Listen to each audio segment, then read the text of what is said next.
Boa noite, boa tarde para vocês aí do Brasil, boa noite aqui para mim, aqui da França. Sejam bem-vindos, bem-vindas. Nós hoje vamos trabalhar um pouquinho a questão do concílio de Éfeso, né? Então, nós estamos trabalhando os concílios agora, né?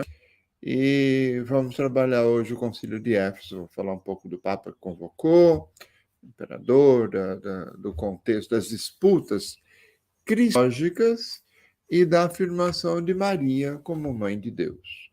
Porque a gente diz dos dogmas de Maria, todos os dogmas marianos são dogmas sobre a mãe de Deus, mas porque ela é a mãe do Cristo. Então, na verdade, todos os dogmas de Maria são dogmas cristológicos, que aparecem na figura de Maria. Quando você diz alguma coisa de Maria, você está dizendo do Cristo. E a partir do Cristo, você diz de Maria. Então, essa é a luz que a gente tem que colocar sempre na nossa cabeça, tá? Porque senão a gente vai sempre achar que tem aí uma disputa de competência, uma disputa entre Maria e o Cristo. Maria deixa o Cristo ofuscar, o Cristo deixa Maria de fora. Não, não existe isso. Não existe isso. Então, hoje é o concílio, vou até colocar aqui. Opa, desculpa aqui. O concílio de Éfeso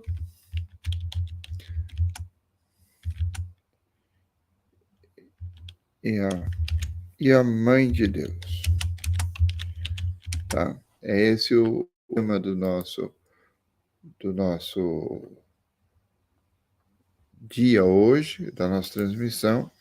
E eu vou colocar aqui um bem-vindo, bem-vinda para o mundo que vier, tá? Depois, quem está chegando, por favor, dá um salve, dá um oi aí, para a gente ir vendo o que está acontecendo. Bom, falando do concílio. O concílio de Éfeso, né, foi convocado pelo Papa Celestino I. Quem que foi esse Papa Celestino I? O Papa Celestino foi Papa de 422 até a sua morte em 27 de julho de 432, ou seja, 10 anos, né? Ele é considerado santo, Celestino, São Celestino, é retratado na arte como com um dragão, uma pomba e uma chama, na verdade, quando você faz um ícone e tal. Ele era romano, né? A gente sabe pouca coisa da vida de São Celestino, mas ele era romano. Isso que o pai dele viveu com Santo Ambrósio, conheceu Santo Ambrósio em Milão, né? Viveu um tempo com Santo Ambrósio, e várias partes da liturgia são atribuídas a São Celestino. A gente não sabe de algumas coisas. A gente sabe que São Celestino foi muito santo, muito ortodoxo, né?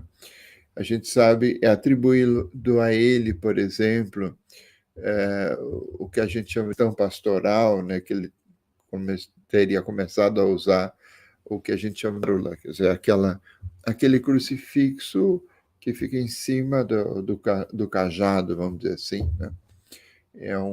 Como João Paulo II usava, né? Uma cruz que tem uma grande, um grande pé e que forma o cajado pastoral do Papa. É o que a gente chama de férula papal, né? E, bom, seria atribuído a ele.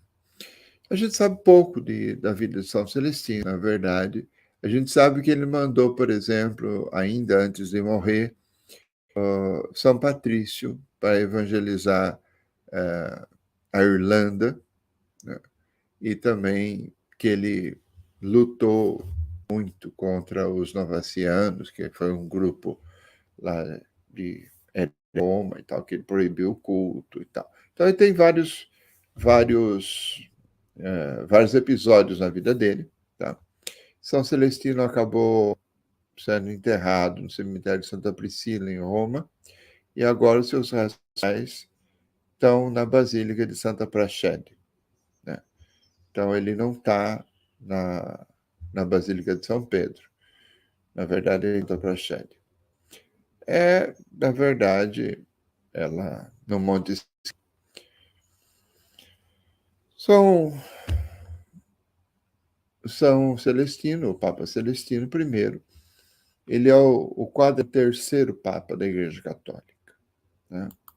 E foi ele, junto com Teodósio, que convocou o concílio que a gente chama de Éfeso. Vamos ver um pouco da controvérsia do concílio de Éfeso. O que está acontecendo na época, né? A gente, quando você fala da época, nós estamos falando aí do século IV, já, século V, né? Século V, né? 431. O Concílio de Éfeso começou em 22 de junho de 431 e terminou dia 31 de julho de 430. Ou seja, foi mais ou menos um pouco mais de um mês. Ele foi convocado porque estava tendo uma grande controvérsia sobre a questão do Cristo, né? O patriarca de Constantinopla, Nestório, o bispo Nestório, ele defendia que Cristo não seria uma pessoa única, mas que em Cristo haveria duas naturezas, uma humana e uma humana, né? E aí elas seriam distintas uma da outra. E isso faria com que, na encarnação, as duas naturezas estivessem simultâneas ali. Ou seja, se a gente disser isso, né, a gente poderia dizer, não é a Theotokos, né, mas ela é Christotokos, ou seja, ela é a mãe portadora, a que gerou o Cristo, mas não a que gerou Deus. Aliás, é uma briga. Hoje nós temos com muitos desses pastores bolsonaristas, muitos desses pastores evangélicos. Tem um bolsonarista até muito famoso, que faz nada e tudo tal. Um dia eu vi um vídeo dele, ele falava assim: Maria não pode ser a mãe de Deus porque Deus nasceu muito antes da criação. E ela não pode ter gerado Deus porque ela veio depois. Não estamos falando de causa temporal aqui, nós estamos falando do Cristo. Quer dizer, o problema não é Maria, o problema é o Cristo, né?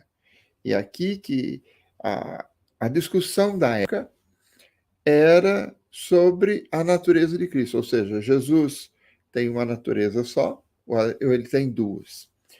Nestório dizia, olha, ele tem a natureza humana, o corpo, né? E tem a natureza que faz a função da alma. E o Logos, quando se encarna, né? O Logos, quando se encarna, ele não tem uma alma, mas ele faz a função da alma naquele corpo. Ou seja, por isso, o Logos não teria as consequências do pecado original, vamos dizer assim. Aí tem uma disputa aqui, uma disputa que muita gente diz assim, mas olha, se Cristo é o Logos, tem o Logos no seu corpo, ele é perfeitamente humano. Tá? Ele é quase humano, vamos dizer assim. E aqui, Nestório dizia, não, mais humano, porque a alma é uma espécie de imitação do Logos, é uma espécie de decadência do Logos.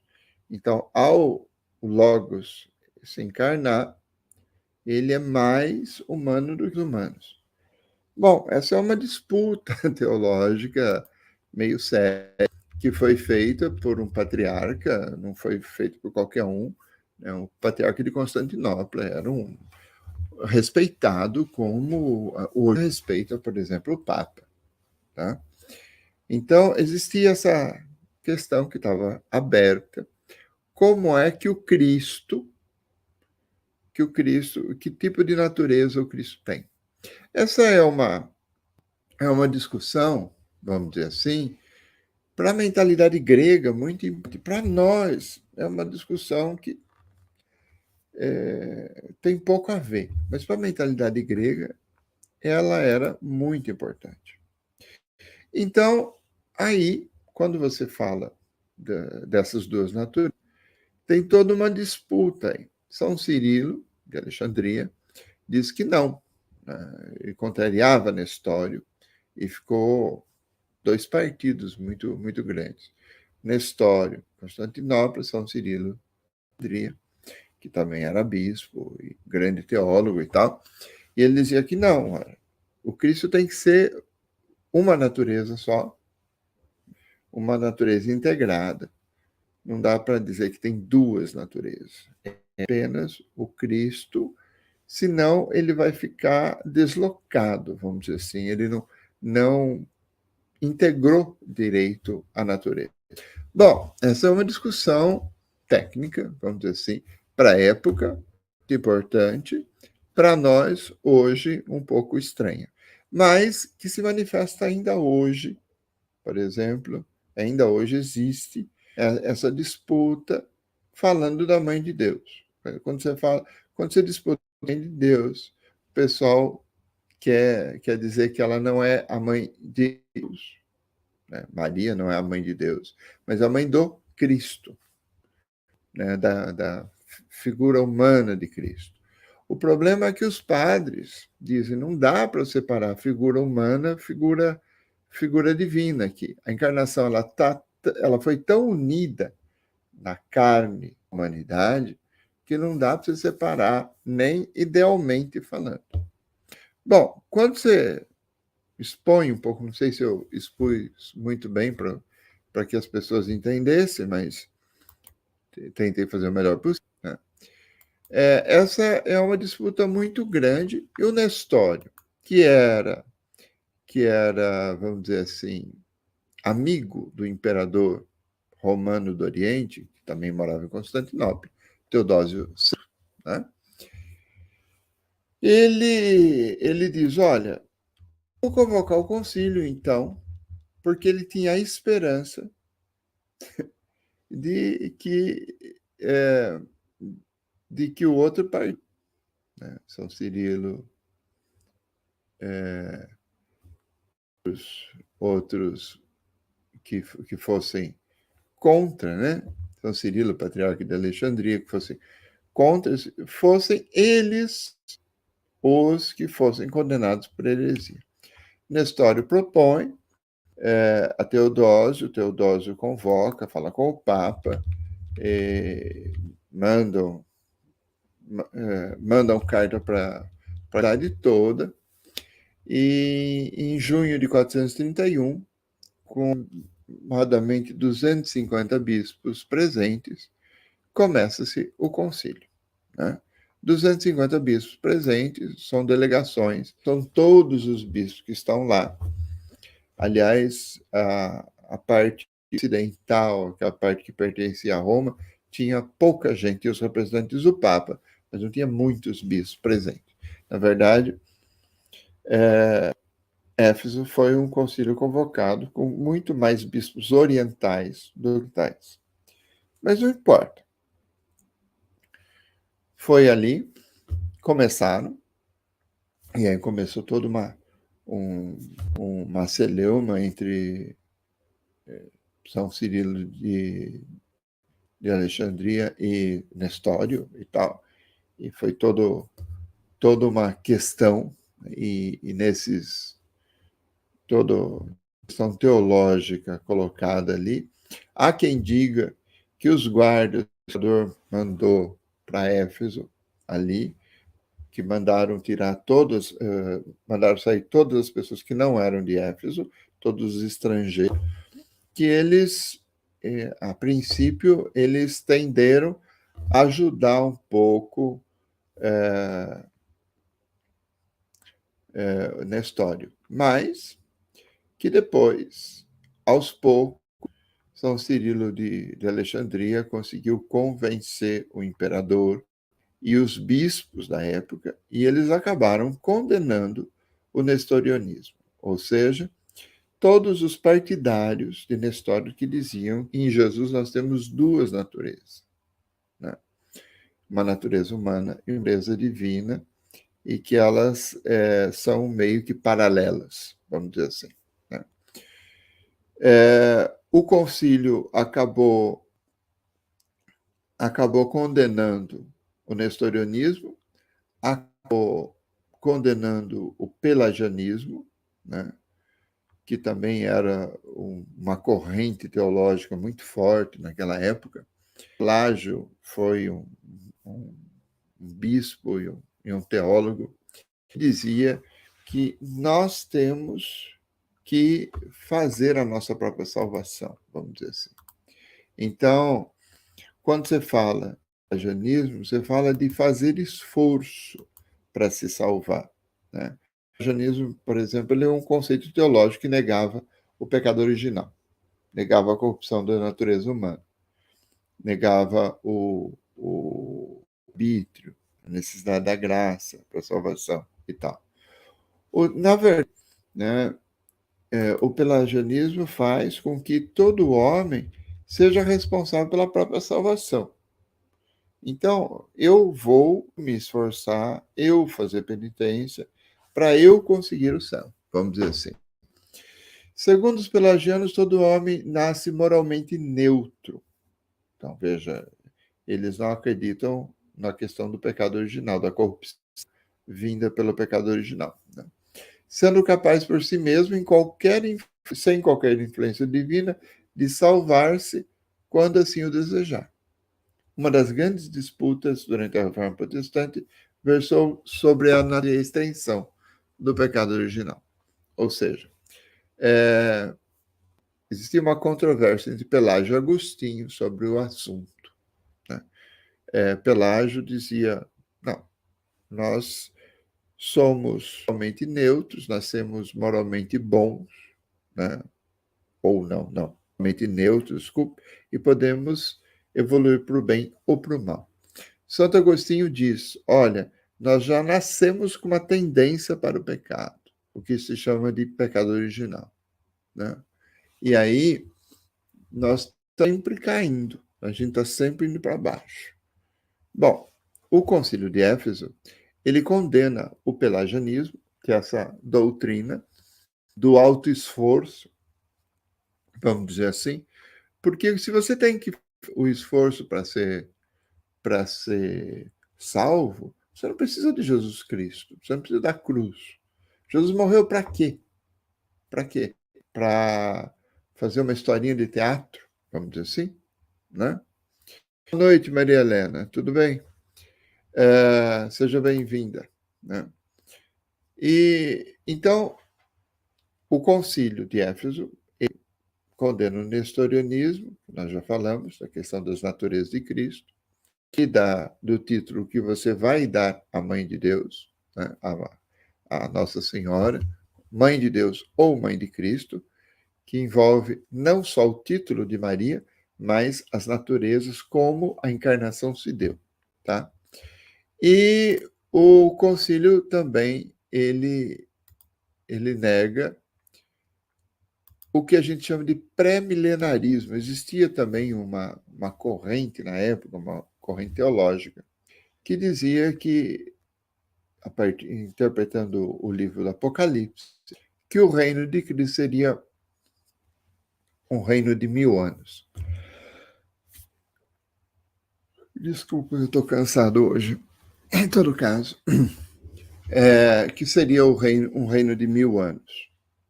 E, aliás, os adventistas do sétimo dia, hoje, estão nessa doutrina milenarista, né?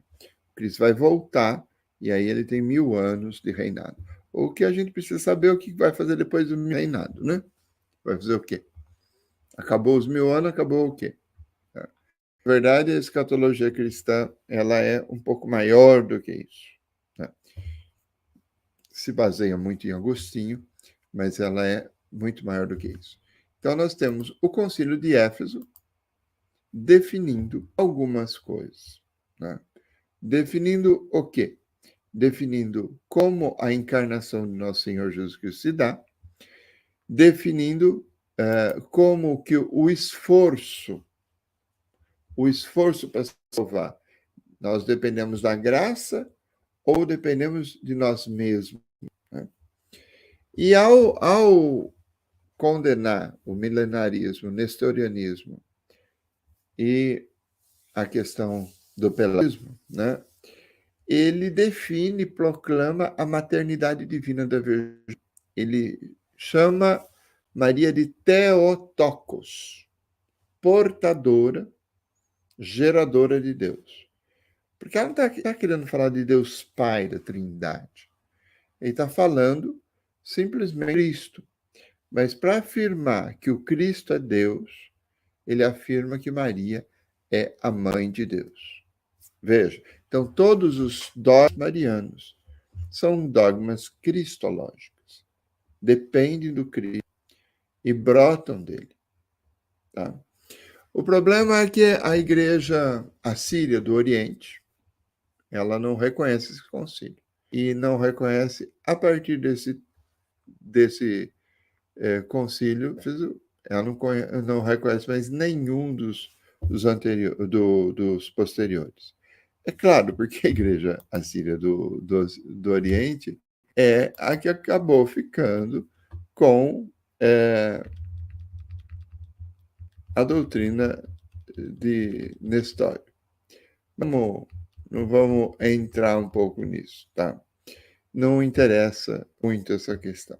Em todo caso, a igreja assíria do Oriente não reconhece esse concílio, e depois todos os a partir de Éfeso são contestados por muitas igrejas. Eu estou falando a partir da visão da Igreja Católica Romana. Tá? Bom, vamos lá. Quando a gente fala das declarações, por exemplo, desse concílio, um pode dizer como cânone. Deixa eu pegar aqui. Desculpe. Acho que eu já passei os cânones.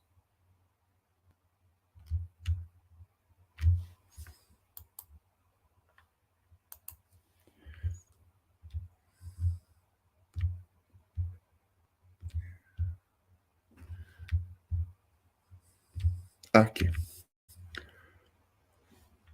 Bom, como eu disse, o concílio condena Nestório, né?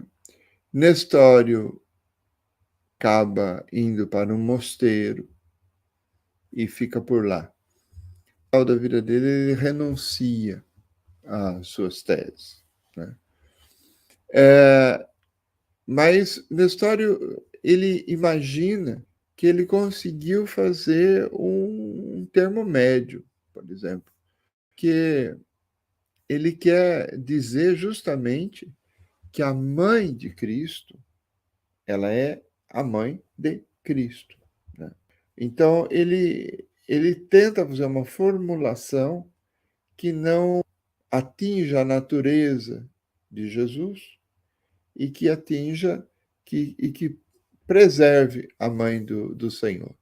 Mas no concílio ele é acabado, ele não tem jeito, tá? De qualquer jeito, Nestório acaba passando o resto da vida exilado no mosteiro e no final dele ele renuncia às suas teses. Estava muito fiel, muito orgulhoso de si. Ele estava certo de que o concílio ia condenar, né, os adversários. E, de fato, o tiro sai pela culatra. Tá? Bom, vamos...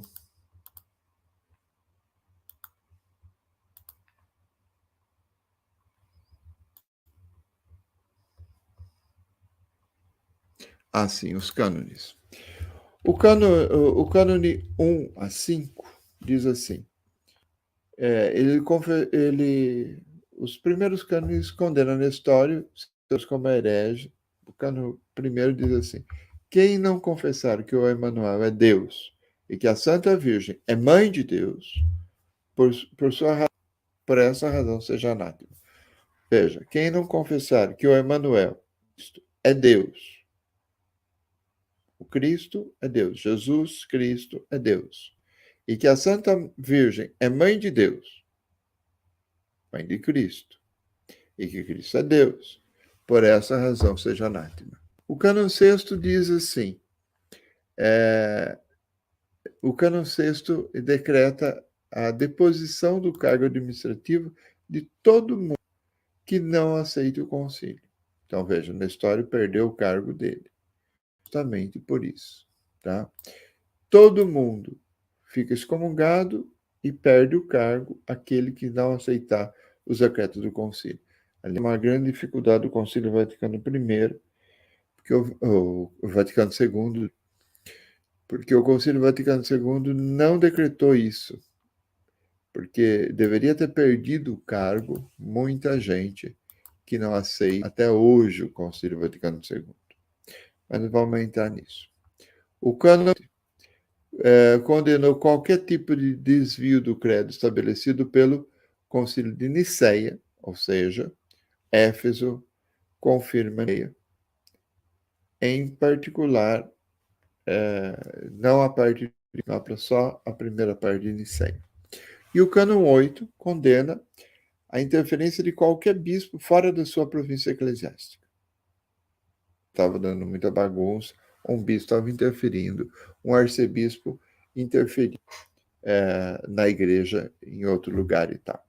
Então, veja, o concílio faz esse tipo de coisa. E depois, tudo isso é confirmado pelo imperador. Os cânones do concílio são confirmados pelo imperador Teodósio II e pelo Papa. E a partir disso, como eles já tinham... O Papa não participou diretamente, mas como já tinha uma delegação papal lá dele, então esse concílio foi considerado ecumênico. Tá? Nós temos 250 bispos durante um mês trabalhando. Tá?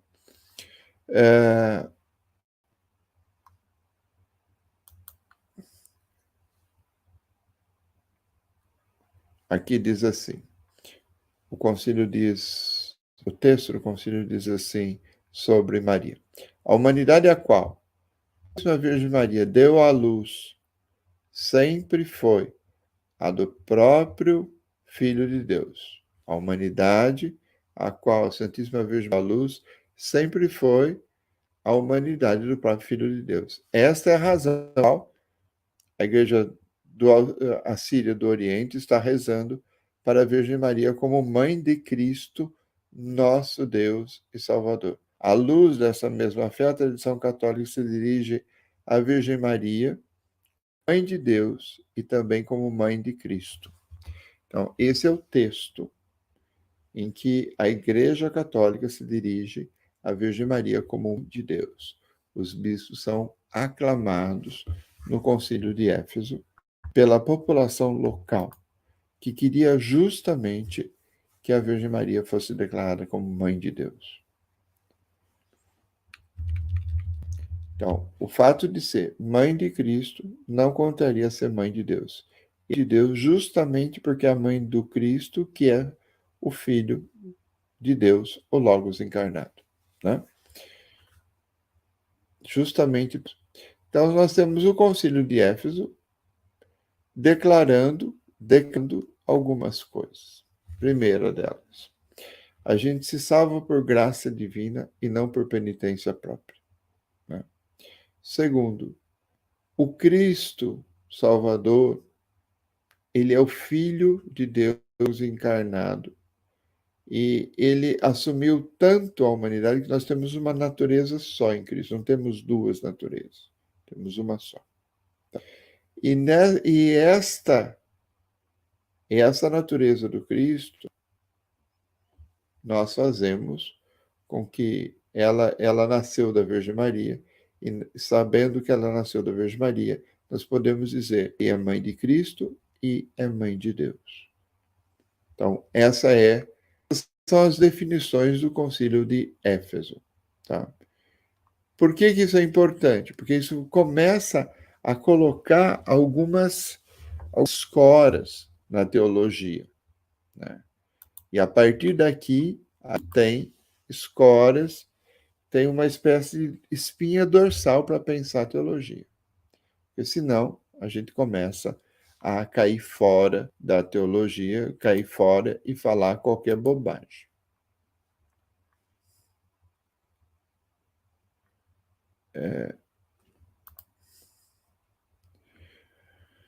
Gente, perguntas sobre o Concílio de Éfeso. Nós temos o Papa, o Imperador, a delegação do Papa no Concílio, 250 bispos, que Nestório ajudou a convocar, porque ele achava que ele ia exclamar, que ele estava correto. E quando ele vê, acaba o tiro saindo pela culatra. Nós temos o concílio depondo Nestório, temos o concílio explicando a natureza humana e divina de Jesus, que é uma só. Né? Temos a proclamação de Maria como mãe de Cristo, mãe de Deus, porque nós temos uma só natureza, divina humana. Né? E aí também a proclamação de que o sacrifício de Cristo na cruz, que a graça de Deus, ela é absolutamente necessária para a nossa salvação. Senão, nós vamos construir a nossa salvação, como, por exemplo, os espíritas.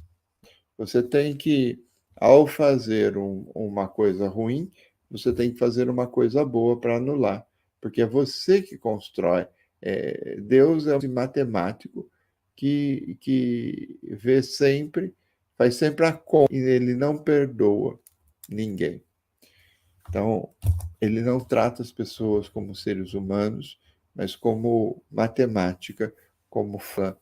Tem que dar conta zero, ou tem que dar saldo para que possa passar para outra encarnação. Então, o pelagianismo é isso, gente. Eu me esforço e eu não preciso do Cristo para isso. Como o Concílio de Éfeso condenou o pelagianismo, a gente precisa lembrar que nós somos salvos por graça de Deus, pela graça de nosso Senhor Jesus Cristo, que morreu por nós na cruz. Senão, nós não vamos ser mais do que gente se esforçando para se salvar pessoalmente. E aí a cruz de Cristo fica como exemplo moral só, fica uma coisinha que não vale, fica quase que uma madeira comida por cupim. Só fica aquilo de... Tá?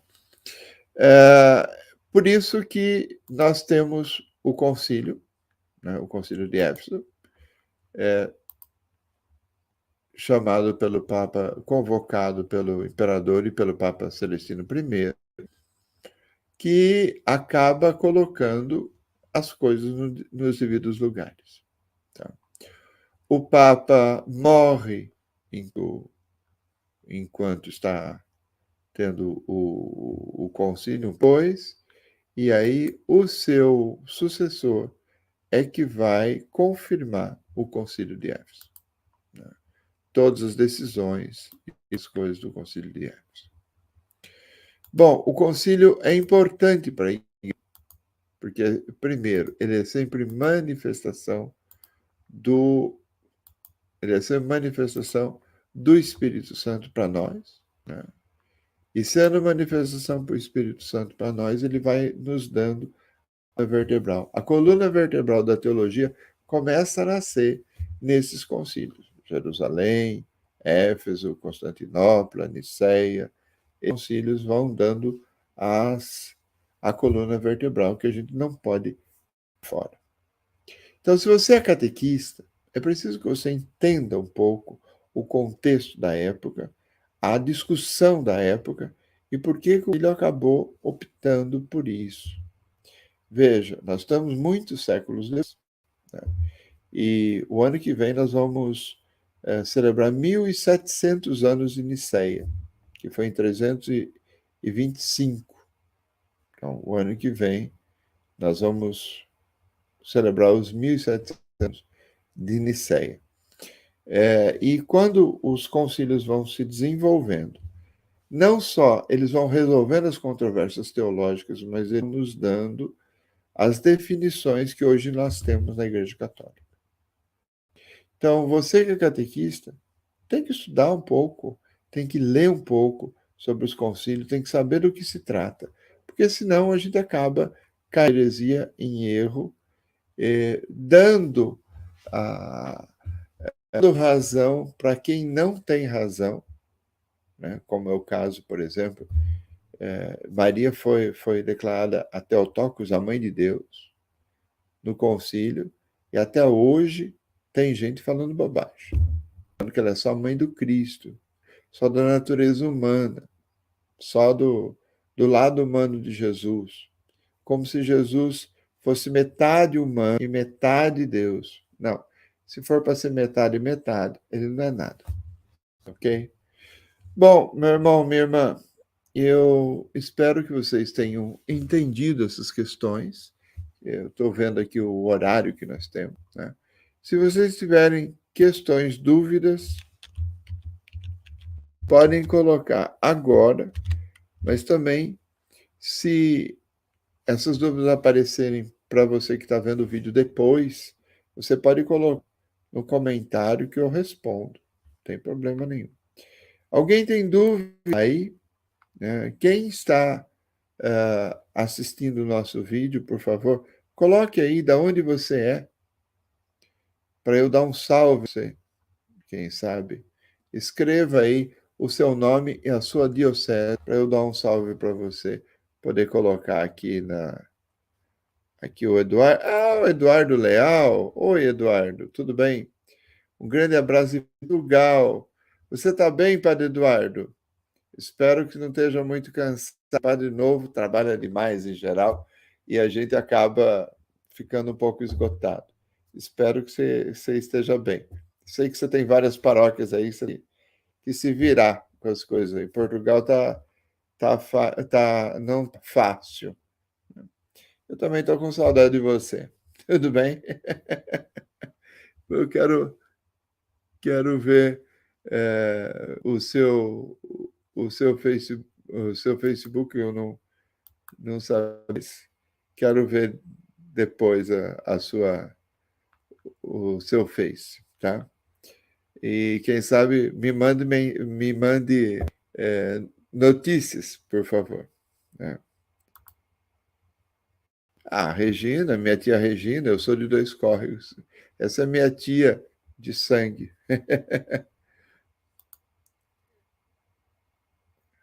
Ah, Eduardo, muito obrigado por ter me convidado para. Vou ver se eu consigo passar alguns dias aí. Seria bem legal. Quem sabe quando eu for para o Brasil, eu passo uns dias aí em Portugal e depois vou para o Brasil. Uma ideia bem boa. Quem sabe eu até celebro isso para você, te dou um pouco de folga. O Braz é de Bitinga. E Bitinga, tudo bem, Braz? Como é que estão as coisas aí? Tem mais gente para dar um salve? Deixa eu ver quem mais que tem. Deixa eu ver quem mais está aparecendo. Carlos Eduardo Matos. Carlos Eduardo Matos. Seja bem-vindo também, Carlos.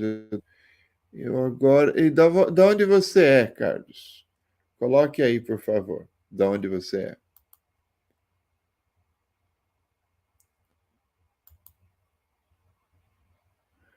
Carlos Eduardo. A minha tia tá mandando mensagem aqui. Muito obrigado. Deus nos abençoe a todos, Regina.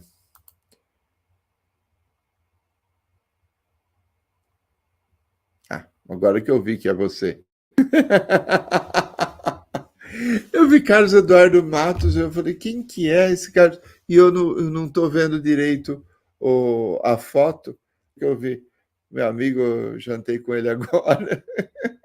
É que eu não sabia que você é Eduardo. Né? Por isso que eu fiquei achei meio estranho. Sabia? O Eduardo é novo para mim. É o Carlinhos, sim, é o Carlinhos. Mas tá bom. Eu tô ficando velho, não tô enxergando direito, é esse o problema. A gente vai ficando velho, não enxerga muito bem. Mas a sua foto, você tá bem mais novo com os quilinhos a menos, né, Carlinhos? Por isso. Eu tô com problema de vista, mas a sua foto, você tá bem novinho aí.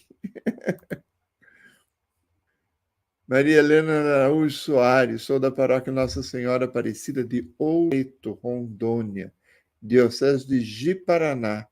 Ah, tá chegando até a minha aula, minha exposição, está chegando até Ji-Paraná, Rondônia. Beleza. Fico, fico contente de saber que estou chegando até aí. O Carlinho disse que sim, a foto dele é de fato mais nova. É por isso que eu estou fazendo essa confusão. Sandra Regina Benedito, sou de Araraquara, Diocese de São Carlos. Logo, logo a diocese vai ser dividida, vão ficar Jaú de um lado, Araraquara e São Carlos do outro. Seja bem-vinda, Sandra. Quem mais? Acho que todo mundo já deu um salve. Olha, gente, o interessante dos concílios é que não só ele resolve as disputas teológicas, como também ele nos dá precisão. Os concílios são bons para isso na igreja. E a gente goste ou não goste, a gente tem que seguir essas precisões que a igreja vai nos dando, que tem muito de sabedoria também, tá? Sandra, você foi minha aluna. Sim, foi. Eu lembro de você. Eu lembro de você. Sandra Regina Benedito. Lembrei sim de você. Bom, eu vou encerrar minha live aqui, porque pelo visto ainda tenho algumas coisas para fazer e tem amanhã bem cedinho mesmo, para ir no aeroporto. Então, meus irmãos, minhas irmãs, muito obrigado. Que o Senhor abençoe e vos guarde em nome do Pai e do Filho e do Espírito Santo. Amém. Nós vamos, semana que vem, ver o próximo concílio. Nós vamos, aos pouquinhos, falando, vendo e resolvendo todos os concílios, mostrando onde é que os concílios vão organizar a igreja. Se não é assim, né, a igreja não está no esquema que nós estamos. Deus abençoe todos vocês e que a igreja possa sempre nos olhar para a santidade, precisar a nossa teologia, a nossa interpretação, a boa interpretação da palavra de Deus. Um abraço a todos vocês. Até mais.